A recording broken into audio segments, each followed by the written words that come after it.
All right, so biggest takeaway here from week number 11. You look at the day overall. Goes back to something I said last week, actually. Because this time last week, I talked about how I thought the Bears, in their loss to the Cardinals, all but sealed the fate of Matt Eberflus, that I thought he would be fired at the end of the season.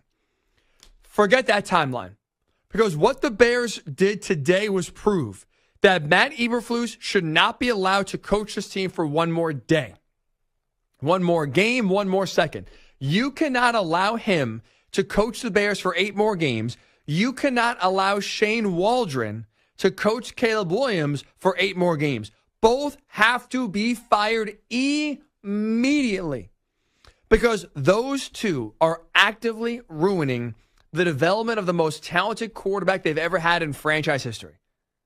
Because what they're doing is they are allowing the one thing you cannot allow to have happen to a rookie quarterback, and that is get hit.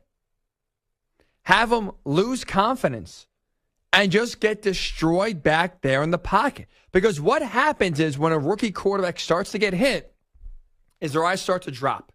And all of a sudden, you go from looking down the field, reading the defense, and working your progressions the way you should to now all of a sudden you get the ball, your eyes drop, and now you're looking at who's going to hit me. Where's the blitz coming from? Where am I getting hit? And now you start worrying about self-preservation instead of running the offense. And with how much Caleb Williams has gotten hit, I'm getting very concerned that he's going to fall into those bad habits quickly, and they might be irreversible. I mean, you tell me.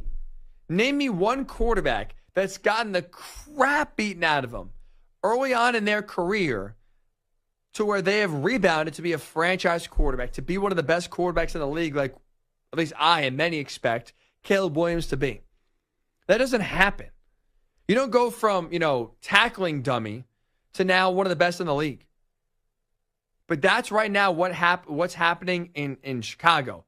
Caleb is a tackling dummy for defenses, and it's because the coaching staff is incompetent. They don't know how to protect him. They don't know how to call plays that work with the blocking scheme they have.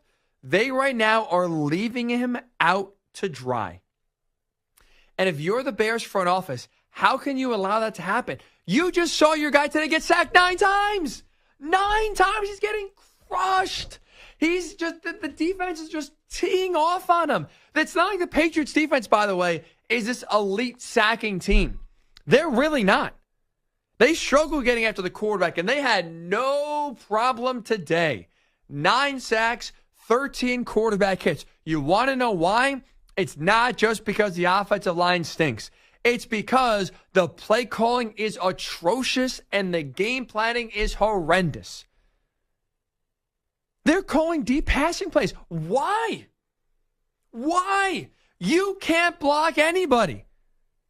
You can't block for more than 2 seconds. Why on earth, if you're Shane Waldron, do you think it's a good idea to call a 7-step drop and have your receivers and tight ends running 20 yards down the field? You can't block it. Why are you calling it?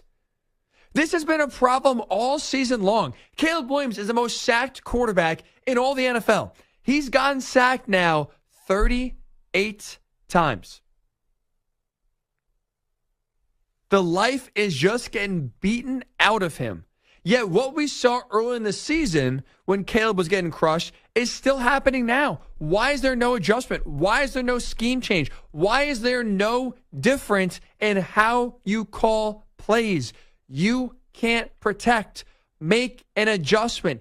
And right now, the coaching staff has failed to do that. Why would you continue to employ them as your rookie quarterback's getting the crap beat out of them and the coaching staff was refusing to change anything? What's the benefit? Where are the answers? You know what? Here's an answer. Matt Eberflus, after the game today, was asked this exact question. Matt, are you concerned your quarterback now, he's getting hit so much that it actually might start causing bad habits? Here's what the head coach of the Bears had to say. Caleb's strong. He's strong inside. He's strong outside. He's a strong individual.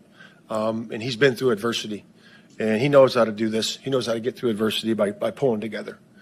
And, and we got to pull it together with everybody else, too. So it's important that we get that done moving forward. Do you have any confidence that this guy has any idea what he's doing? Do you have any belief after hearing that clip that this is the guy that is the most qualified to change what the hell is going on? No. Absolutely not. Yeah, Caleb Williams is tough and he's resilient. Absolutely. But he shouldn't be displaying that on a play-by-play basis because he's having to pick himself off the ground because your offensive coordinator is calling 50-yard shot plays as a defense is just bearing down on your quarterback. And you saw today, the Bears threw some short passes. Guess what happened? They had success. But then all of a sudden, what would happen? They call a deep pass, and all of a sudden, Caleb Williams gets sacked. They are failing to give him any chance of success. It's like if they were like driver's ed teachers. Like they would be like, yeah, red means go. Yeah, merge onto the highway. Don't even bother looking in your rearview mirror. You don't have to do that. It's no problem. Like they don't know what they're doing.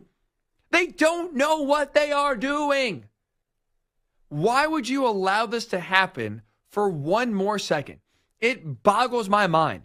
Because guess what? The sacks and the lack of protection right now is equaling a lack of offensive production.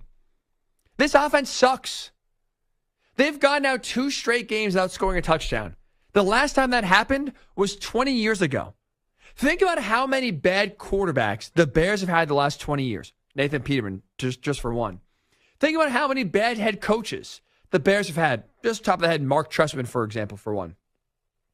Despite all those bad coaches and quarterbacks the Bears have had over the last 2 decades, they somehow managed every year to at least score 1 offensive touchdown, to at least not go, maybe the better way to phrase it is, to at least not go 2 straight games without scoring an offensive touchdown. They were competent enough to do that.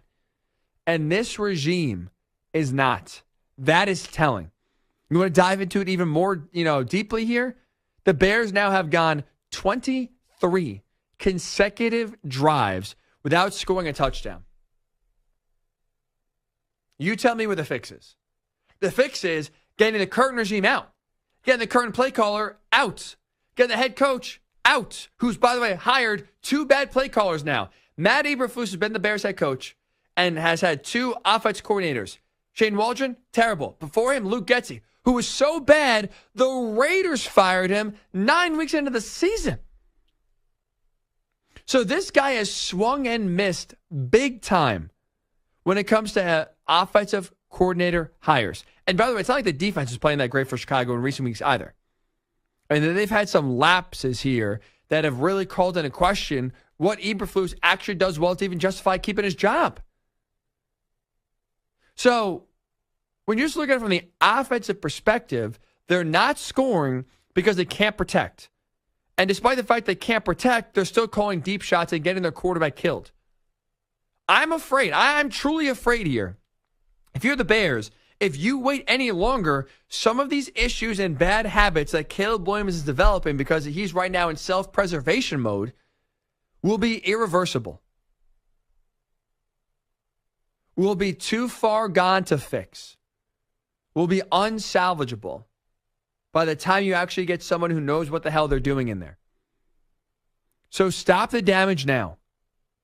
Bring in somebody, or at least promote somebody who can have a better game plan and play calling than what you have right now. Because there's no reason for Caleb Williams to look like the worst rookie first-round quarterback like he does right now. There's no reason for it. He has the most talent of any rookie first-round quarterback, easily, despite what Jaden Daniels has and the great start he's off to. And he has the most talent around him of any first-round rookie quarterback. Yet he's playing the worst, and the Bears stink. Why? It's not the players. Coaches. Coaches stink. They have to go. So at this point, when you look at what the Bears did offensively this game, I don't see how you justify allowing Matt Eberflus to coach this team for one more second, and how you allow Shane Waldron to coach this team and call one more play. They both got to go right now. The longer you wait, the more riskier it becomes of damaging Caleb Williams beyond repair. Make the move now to save the franchise. That's not hyperbole. Right now, if you're the Bears, that's reality.